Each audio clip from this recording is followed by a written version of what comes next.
3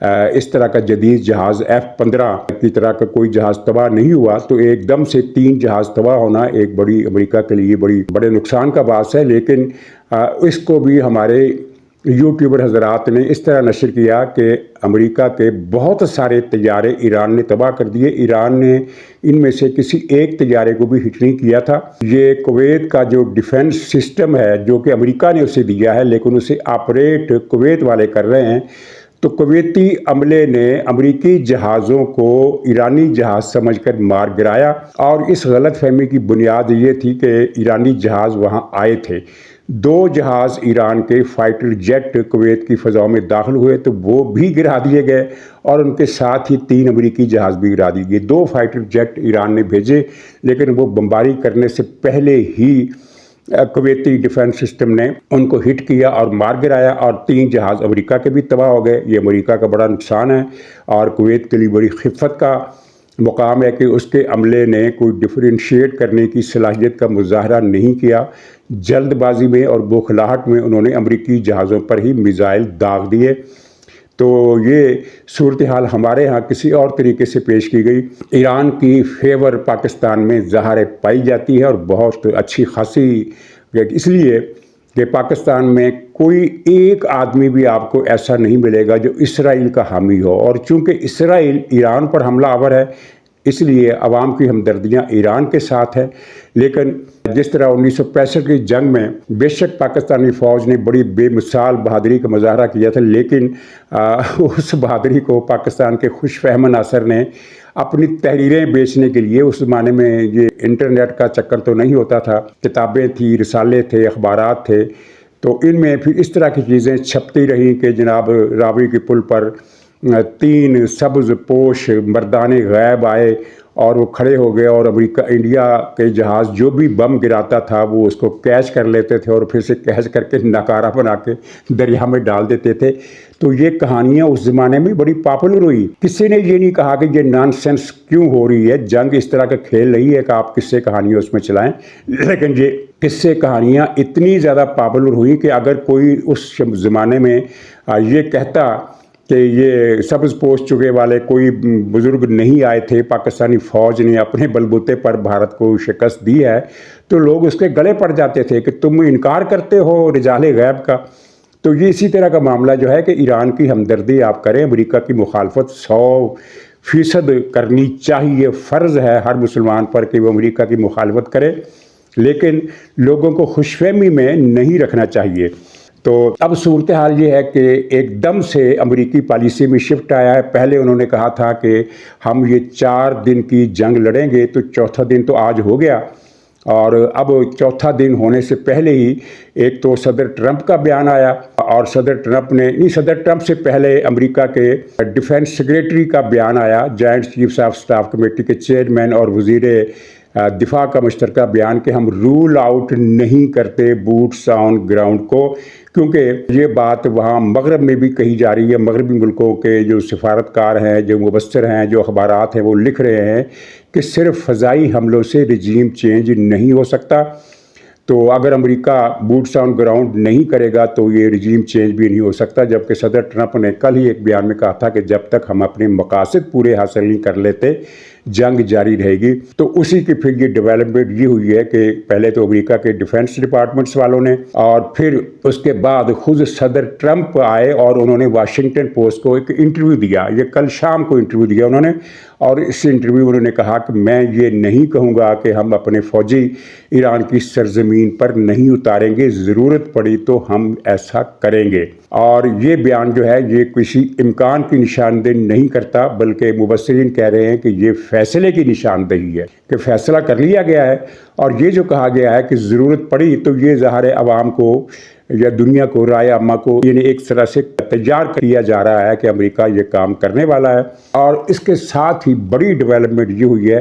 کہ امریکہ کا build up پہلے ہی اس خطے میں بہت زیادہ ہے، جس کے بارے میں کہا جاتا ہے کہ یہ 4 ہفتے کی جنگ کا سامان ان کے پاس ہے۔ اور اگرچہ ایک برطانوی اخبار نے یہ لکھا تھا کہ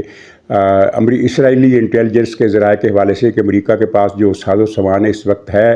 وہ 5 دن سے زیادہ جنگ کا نہیں ہے، لیکن اس بیان کی تردید ہو گئی اور دوسرے مبصرین یہی کہہ رہے ہیں کہ 4 ہفتے کی تیاری ہے۔ تو لیکن اب صدر ٹرمپ نے یہ کہا ہے، اور ڈیفنس امریکہ کا جو وزیر دفاع ہے، کیا نام ہے اس کا، سیٹھ اس کا نام ہے، ہیگ سیٹھ، تو اس نے کہا ہے کہ جنگ میں 6 ہفتے لگیں گے، یعنی 4 ہفتوں سے بڑھا کر اس کو 2 ہفتوں کی توسیع کر دی گئی، اور ساتھ ہی جو بڑا اعلان کیا ہے وہ یہ ہے کہ مزید طیارے، فوج، راکٹ، میزائل، دوسرے ہتھیار فوری طور پر گلف روانہ کیے جا رہے ہیں، اور پہلی کھیپ ان کے الفاظ تھے کہ پہلی کھیپ ہو سکتا ہے آج ہی پہنچ جائے۔ آج سے مراد یعنی جو رات گزر گئی اس کی طرف اشارہ ہے۔ مجھے نہیں پتا کہ یہ کھیپ پہنچی کہ نہیں پہنچی، لیکن اگر یہ نہیں پہنچی تب بھی، اگر کل نہیں پہنچی تو یہ آج پہنچ جائے گی، کیونکہ فوری طور پر یہ کھیپ روانہ کی گئی، اور جو فوری طور پر پہنچے گی اس کی 2 صورتیں ہو سکتی ہیں۔ ایک تو ہوائی جہاز، ظاہر ہے وہ تو آپ آرام سے پہنچ جائیں گے۔ جو دوسرے ہتھیار ہیں وہ امریکہ سے اگر چلیں گے تو ان کو چلنے میں تو کافی ٹائم لگے گا، کیونکہ امریکہ سے جو چیزیں سمندری جہاز کے ذریعے روانہ ہوں گی ان کو تو کئی ہفتے لگ سکتے ہیں۔ تو ایک خیال یہ ہے کہ بحیرہ روم میں اور بحیرہ اوقیانوس میں، یعنی اٹلانٹک میں جو اڈے ہیں امریکہ کے، وہاں موجود فوجی ساز و سامان کو روانہ کیا جائے گا، کیونکہ ان کا فاصلہ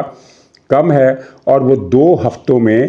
خلیج کے اندر پہنچ سکتے ہیں ہوائی جہازوں سے۔ قطع نظر جو بحری جہاز ہیں وہ 2 ہفتوں میں پہنچ سکتے ہیں، اور جو ہوائی جہاز ہیں وہ تو ڈے ٹو ڈے کی بنیاد پر پہنچ سکتے ہیں، اور ان کے میزائلوں کی کھیپ جو ہے وہ وہاں ان جہازوں کے ذریعے بھی جا سکتی ہے۔ تو اس کا مطلب یہ ہے کہ اب نہ صرف یہ ہے کہ جنگ کو پھیلانے کا، جنگ کا دائرہ وسیع کرنے کا، جنگ کا دورانیہ وسیع کرنے کا فیصلہ ہو گیا ہے، بلکہ مزید ہتھیار بھی اس میں ملوث ہوں گے، اور شاید 6 ہفتے امریکہ کی فوج ایران کے ساحلوں پر اتر جائے۔ اس سلسلے میں امریکہ نے ایرانی نیوی پر حملے شروع کیے ہیں، اور اطلاع یہ ہے کہ ایران کی جو مؤثر نیوی ہے، ویسے تو اس کے پاس جہازوں کی تعداد 100 سے زیادہ ہے، سمندری جہازوں کی تعداد، لیکن ان میں سے زیادہ تر ناکارہ ہیں اور جنگ نہیں لڑ سکتے، وہ صرف لنگر انداز ہو سکتے ہیں، پرانے جہاز ہیں۔ اور جو ایکٹیو جہاز ہیں ان کی تعداد 50 کے قریب بتائی جاتی ہے، ان 50 میں سے 15 جہاز امریکہ اب تک ڈبو چکا ہے، گویا کہ نیوی کے پاس اب 35 جہاز ہیں۔ اور یہ بوٹس آن دی گراؤنڈ کی ضرورت اس لیے بھی پیش آئی ہے کہ یہ جو بحیرہ کیا کہتے ہیں آبنائے ہرمز، خلیج فارس کا جو منہ ہے اس کو بند کر دیا ایران نے، وہاں اس نے کچھ جہاز کھڑے نہیں کیے، نہ ہی آپ وہ لگائے ہیں بارودی سرنگیں لگائی ہیں، جیسا کہ پہلے کہا جا رہا تھا کہ ایران جہاز کھڑے کر دے گا اور بارودی سرنگیں لگا دے گا۔ اس کے بجائے ایران نے صرف زبانی دھمکی دے کر اس کو بند کر دیا ہے۔ زبانی دھمکی سے مراد یہ ہے کہ اس نے کہا کہ جو جہاز داخل ہوگا اسے ہٹ کیا جائے گا خشکی سے، تو اس کے بعد ظاہر ہے کہ جہازوں کی ٹریفک رک گئی، جو خلیج فارس کے جہاز اندر تھے وہ اندر رہ گئے، جو باہر تھے وہ باہر کھڑے ہیں۔ اب آبنائے ہرمز کا جو ناکہ ہے اس میں سے نہ کوئی جہاز آ رہا ہے، نہ کوئی اندر سے باہر آ رہا ہے۔ تو اس ناکہ بندی کو ختم کرنے کے لیے بھی یہ چیز ہو سکتی ہے، اور رجیم چینج جو امریکہ کا خیال تھا کہ امریکہ کے حملے ہوتے ہی عوام نکل آئیں گے، تو وہ نہیں نکلے، اور انہوں نے نکلنا بھی نہیں تھا، کیونکہ چند مہینے پہلے جو مظاہرے شروع ہوئے تھے تو ان میں پاسداران انقلاب نے لاکھوں کی تعداد میں مظاہرین کو قتل کیا۔ یہ تاریخ کا سب سے بڑا واقعہ تھا جس میں اتنے زیادہ مظاہرین قتل کیے گئے۔ تو وہاں خوف اور احتیاط کی فضا ہے، اگرچہ خامنہ ای صاحب کی ہٹ ہونے کی وجہ سے لوگوں نے جشن منایا، سڑکوں پر نکلے، آتش بازی بھی کی، نعرے بھی لگائے، پٹاخے بھی چلائے، مٹھائیاں بھی بانٹی، پھول بھی بانٹے، لیکن وہ ایجیٹیشن کی طرف نہیں آ رہے جو کہ امریکہ کا خیال تھا۔ تو اب امریکہ پھر مجبور ہو گیا ہے کہ وہ فوج کو داخل کرے۔ اس میں اگرچہ ایک رکاوٹ اور ہے، اور وہ رکاوٹ یہ ہے کہ فوج کا زمین پر اترنا اس وقت مفید ہوتا ہے جب وہاں کوئی پہلے سے مؤثر مزاحمتی تحریک موجود ہو، اور ان کی مدد سے حکومت کا تختہ الٹا جا سکے، جس طرح کے افغانستان میں حملہ تب کیا گیا جب شمالی اتحاد کو اس کے لیے تیار کیا گیا، اور اسی طرح عراق میں مخالف ملیشیائیں تیار کی گئی۔ جب عراق پر حملہ ہوا تو ادھر سے امریکی فوج اور ادھر سے مخالف ملیشیائیں انہوں نے پھر صدام کا تختہ الٹا، اور اس وقت آپ کو یاد ہوگا، اچھی طرح یاد ہوگا، ریکارڈ پر موجود ہے کہ ایران نے عراق پر امریکی حملے کا خیر مقدم کیا تھا، اور مسلمان ملکوں میں واحد ملک ایران تھا جس نے امریکی حملے کا نہ صرف خیر مقدم کیا تھا بلکہ امریکہ کا ساتھ دیا تھا، اور اپنی ملیشیائیں امریکی فوج کی مدد کے لیے بھیجیں، اور امریکی فوجیں اور ایرانی ملیشیائیں مل کر پرو صدام فورسز کا مقابلہ کرتی رہیں۔ تو اب یہاں ایران میں بہت بڑی مزاحمتی تحریک غیر مسلح حد تک تو موجود ہے، لیکن مسلح تحریک موجود نہیں ہے۔ اس گیپ کو امریکہ کیسے پر کرے گا، اس کو ابھی دیکھنا باقی ہے۔ دوسری طرف ایران کے حملوں سے جو اسرائیل پر بھی کر رہا ہے اور مڈل ایسٹ کے ممالک پر بھی کر رہا ہے، اس کے نتیجے میں جو تباہی آئی ہے اس کی تفصیل یہ ہے کہ تل ابیب میں، صرف تل ابیب کے شہر میں، جو اسرائیل کا سب سے بڑا شہر ہے،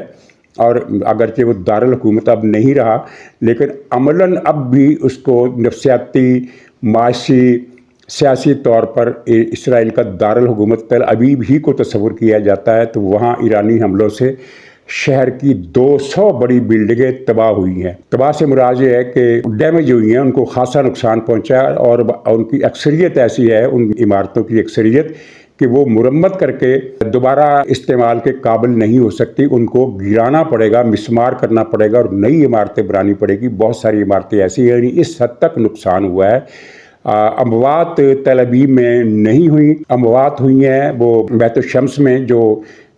یہ بیت المقدس کے پاس مغربی کنارے کا ایک چھوٹا سا شہر ہے یہودی اکثریت کا، بلکہ سارے ہی یہودی ہے وہاں تقریباً، تو وہاں کچھ 9-10 افراد یا اس سے زیادہ مارے گئے ہیں، کیونکہ وہ اسرائیل نقصانات چھپانے کی صلاحیت رکھتا ہے۔ وہ تو کہتا ہے کہ 9 افراد مارے گئے، لیکن حقیقت میں زیادہ لوگ مارے گئے ہیں، اور زخمیوں کی تعداد وہ 50 کے قریب بتا رہا ہے، لیکن زخمی بھی ظاہر ہیں اس سے زیادہ ہوں گے۔ تو ایک طرف تو یہ ہوا، اور دوسری طرف سعودی عرب اور کویت اور قطر اور دبئی اور اردن، ان سارے ملکوں پر ایران حملے کر رہا ہے، بحرین پر بھی، اور زیادہ تر حملے ان ملکوں پر ہو رہے ہیں، ان ملکوں کے فوجی اڈوں پر نہیں ہو رہے، جیسا کہ سعودی عرب میں اس نے آرامکو کی ریفائنری کو نشانہ بنایا، جو کہ امریکی اڈا نہیں ہے، جو کہ سعودی عرب کی پرانی ریفائنریوں میں سے ایک ہے، یعنی اب اس نے سعودی عرب کو براہ راست ہٹ کیا ہے۔ اسی طرح سلطنت عمان جو ایران کی حامی ہے، اب تک حامی سمجھی جاتی رہی ہے، اس پر بھی اس نے حملہ کیا، اور اسی طرح اردن کے بھی شہری علاقوں پر حملے کیے جو ناکام بنا دیے گئے، اور کویت میں حملہ کیا، وہ ایران کے کویت کی ایئرپورٹ کو بھی تباہ کیا اور دوسری عمارتوں کو بھی تباہ کیا۔ امریکی اڈا وہاں ایرانی میزائلوں کے زد میں نہیں آیا، کویت آیا ہے۔ البتہ بحرین پر ایران نے دوسرا حملہ کیا ہے، بحرین کے 5ویں امریکی بحری بیڑے کے ہیڈ کوارٹر کی عمارتوں پر، اور وہاں خاصا نقصان پہنچا ہے، جانی نقصان اگرچہ نہیں ہوا، کیونکہ اس حملے کو سامنے رکھتے، یعنی حملے کی توقع کے پیش نظر وہاں فوجی یا دوسرا عملہ موجود نہیں تھا، لیکن بلڈنگیں وغیرہ وہاں گری ہیں۔ تو بحرین کو چھوڑ کر باقی جتنے بھی مقامات پر ایران نے حملے کیے ہیں وہ ان ملکوں کے شہری آبادیوں پر کیے ہیں، اور دبئی میں تو اچھی خاصی تباہی مچائی ہے۔ دبئی میں تو اس کے ہوٹل، رہائشی علاقے، کالونیاں، اور دبئی جو شیطانوں کی اس دور میں سب سے بڑی جنت تھی، وہ عملاً اجڑ کر رہ گئی ہے۔ چلیے کسی بہانے یہ جنت اجڑی تو صحیح، جو شیطانی سرگرمیوں کا مرکز تھی۔ پاکستان اور انڈیا کے بڑے بڑے شیطان یہیں جا کر پراپرٹیز خرید رہے تھے، بھاری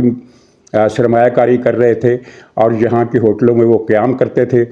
تو اب وہ یہ سارا معاملہ ان کے لیے ایک ڈراؤنا خواب بن گیا ہے، اور اب دبئی میں ویرانی سی چھائی ہے۔ اور جیسا کہ میں نے کل بھی کہا تھا کہ بہت مشکل لگتا ہے کہ جنگ کے بعد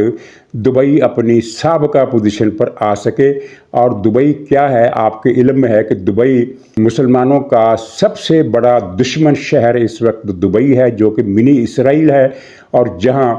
پاکستان کے خلاف بھی سازشیں ہوتی ہیں، ایران کے خلاف بھی سازشیں ہوتی ہیں، سعودی عرب کے خلاف بھی سازشیں ہوتی ہیں، مصر، لیبیا اور سوڈان کے خلاف بھی سازشیں ہوتی ہیں، یعنی مسلمان ملکوں میں خانہ جنگی کے لیے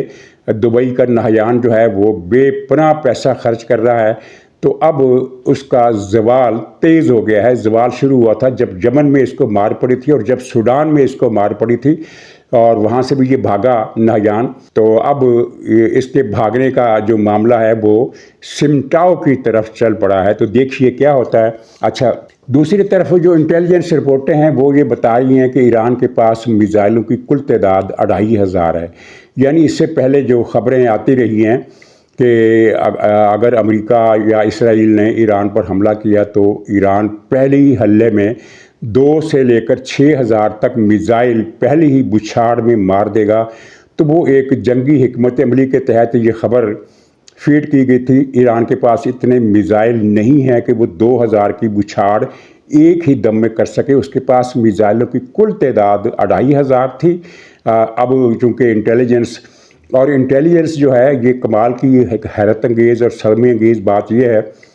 کہ یہ انٹیلیجنس ان ملکوں کی اپنی نہیں ہے، اسرائیل کی یا امریکہ کی، بلکہ ایران کے اداروں کے اندر اسرائیل کے مخبر، امریکہ کے مخبر بڑی تعداد میں موجود ہیں، اور وہ ایرانی نسل کے ہیں، مسلمان ہیں، کسی دوسرے ملک کے بھیجے ہوئے نہیں ہیں، اور وہ اندر سے ہر چیز کی اطلاع دیتے ہیں۔ اور اطلاعات کے پھر بہت سارے ذریعے ہوتے ہیں جو آپس میں ایرانی حکام جو ٹیلی فون کرتے ہیں، جو پیغامات کا تبادلہ کرتے ہیں، جو کمپیوٹر کے ذریعے، واٹس ایپ کے ذریعے تو خیر وہ استعمال نہیں کرتے، لیکن کمپیوٹر، ای میل، کوڈڈ زبان میں وہ چیزیں ایک دوسرے کو میسیج کرتے ہیں اور ٹیلی فونک گفتگو، تو ان سب سے کو جوڑ کر جو رپورٹ بنائی جاتی ہے وہ ہوتی ہے انٹیلیجنس رپورٹ۔ اور انہی مخبروں کی وجہ سے امریکہ کو یہ پتہ چلا، اسرائیل کو یہ پتہ چلا کہ آج یعنی جب پہلے دن جب حملہ ہوا ہے کہ ایران کی ساری قیادت خامنئی کے کمپاؤنڈ میں اجلاس کرنے والی ہے، اور اجلاس کا ٹھیک ٹائم بھی ان کو بتا دیا گیا تھا۔ یہاں تک کہ پھر جب اس مخبری پر بمباری ہوئی تو بمباری کے بعد جب خامنئی کی جو میت تھی ملبے کے نیچے سے نکالی گئی تو اس کی تصویر جو بنی وہ بھی فوراً ہی صدر ٹرمپ کو بھیج دی گئی موبائل فون کے ذریعے۔ تو اندازہ کریں کہ مخبری کا وہاں نظام کتنا طاقتور ہے۔ تو بہرحال 2500 میزائل، بیلسٹک میزائل، ان میں یہ چھوٹے راکٹ ہوتے ہیں، وہ ظاہر ہے وہ تو ڈرون یا توپ کے گولوں کی صف میں آتے ہیں۔ تو جو بیلسٹک میزائل ہیں ان کی تعداد 2500 تھی، اور 2500 میں سے 1300 میزائل اب ایران کے پاس نہیں رہے، اور یہ میزائل مختلف لانچنگ پیڈز اور سٹورز میں جمع تھے جن کی تعداد 50 کے قریب بتائی گئی ہے، اور یہ پورے ایران میں پھیلے ہوئے تھے۔ پورے ایران سے مراد یہ ہے کہ مشرقی ایران تو تقریباً خالی اور بیابان ہے، مغربی اور جنوبی ایران جس کا ہدف اردن اور اسرائیل ہے، اور جنوبی ایران جس کا ہدف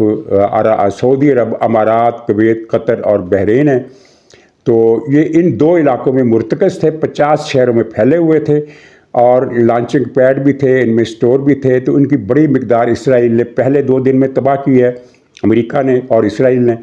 اور کچھ میزائل اسرائیل نے چلائے ہیں 3 دنوں میں۔ وہ تقریباً 300 میزائل چلا چکا ہے، بلکہ 300 سے کچھ کم۔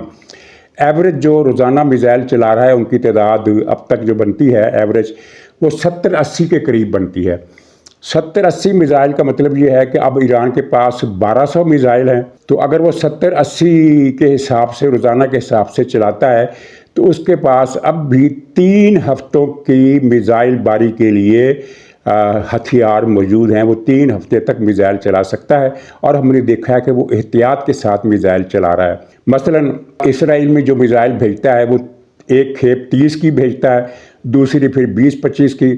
اور کچھ میزائل پھر وہ ادھر مڈل ایسٹ میں بھیجتا ہے، اور مڈل ایسٹ میں اب اس نے میزائلوں کے بجائے ڈرون بھیجنے زیادہ شروع کر دیے۔ جیسا کہ یہ جو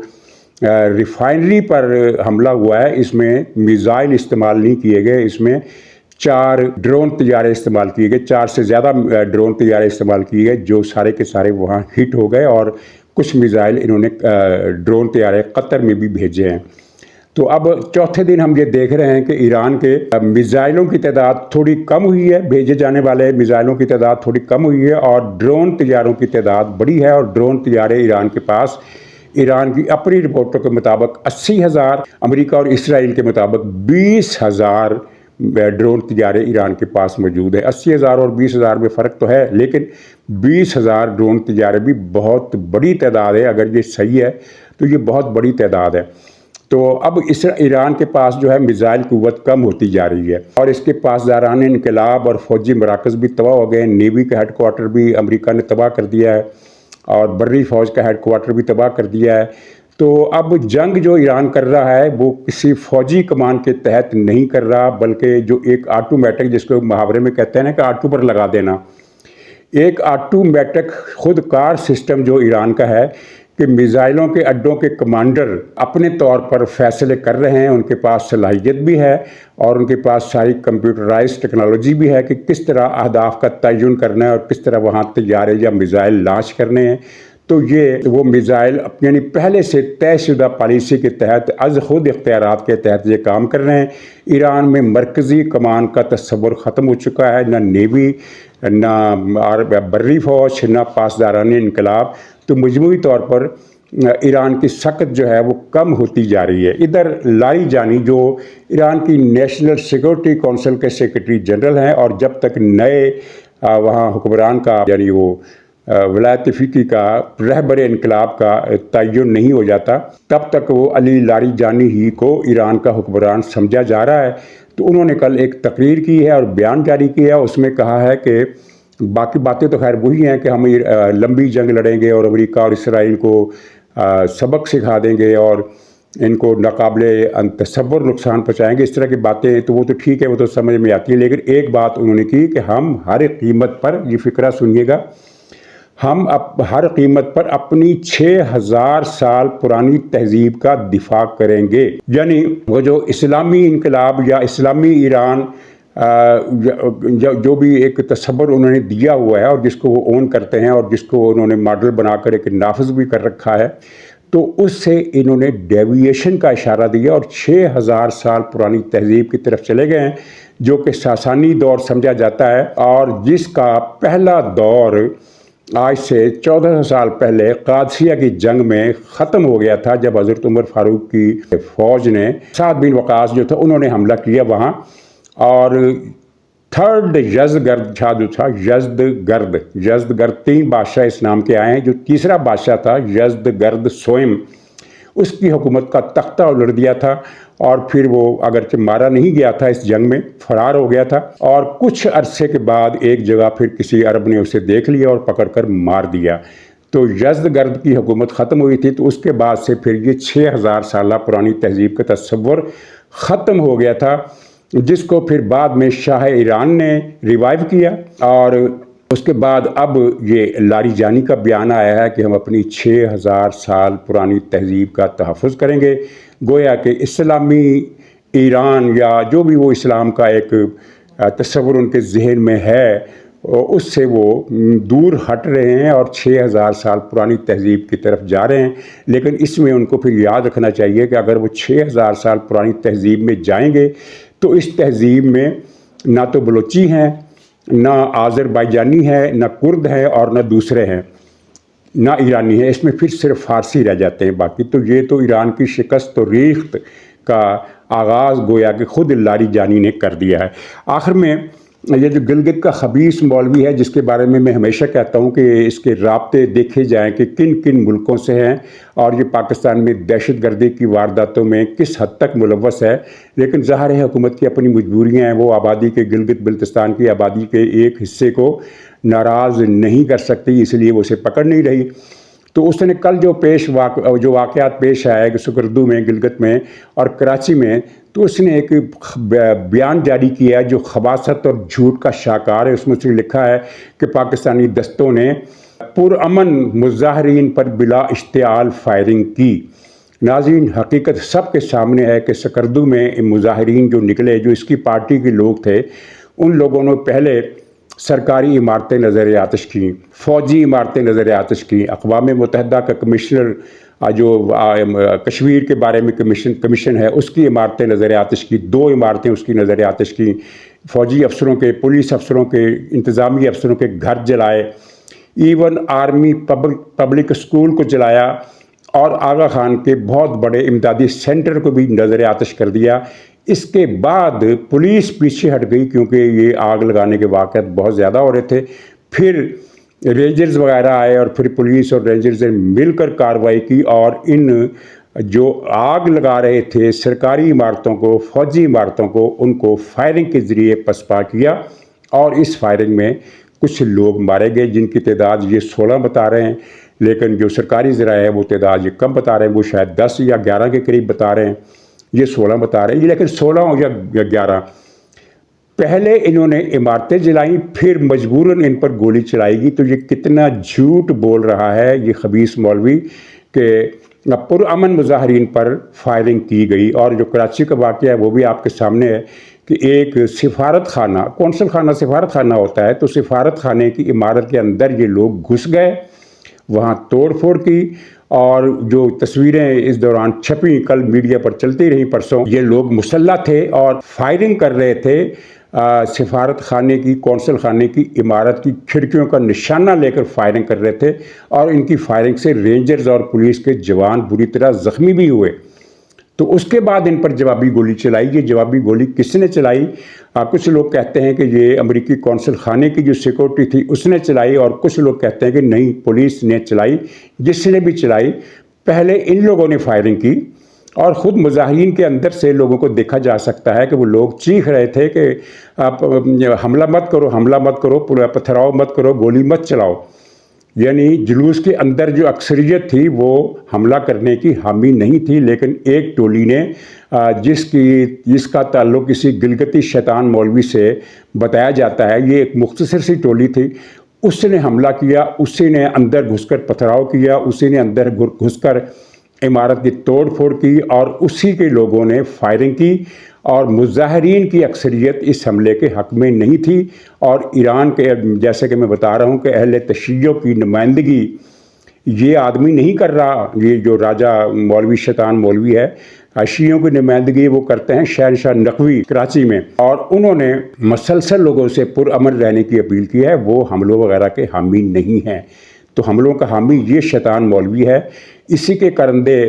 یہ بدماشی کرتے ہیں، اور ان کے تعلق کس کس پڑوسی ملک سے ہیں اداروں کو سب پتہ ہے، لیکن ظاہر ہے کارروائیاں کرنے میں کچھ مشکلات ہوتی ہیں۔ تو آخری خبر یہ ہے کہ فرانس اور جرمنی بھی اس جنگ میں شامل ہونے پر تیار ہو گئے ہیں، اور ابھی انہوں نے فوج بھیجنے کا اعلان تو نہیں کیا، لیکن یہ کہا ہے کہ ہم ایران کے خلاف دفاعی کارروائیاں کریں گے اگر ضرورت محسوس ہوئی، یعنی کہ انہوں نے عملاً اعلان جنگ کر دیا ہے۔ ناظرین اجازت دیجیے، انشاءاللہ اگلے بلاگ میں پھر ملاقات ہوگی، تب تک کے لیے خدا حافظ۔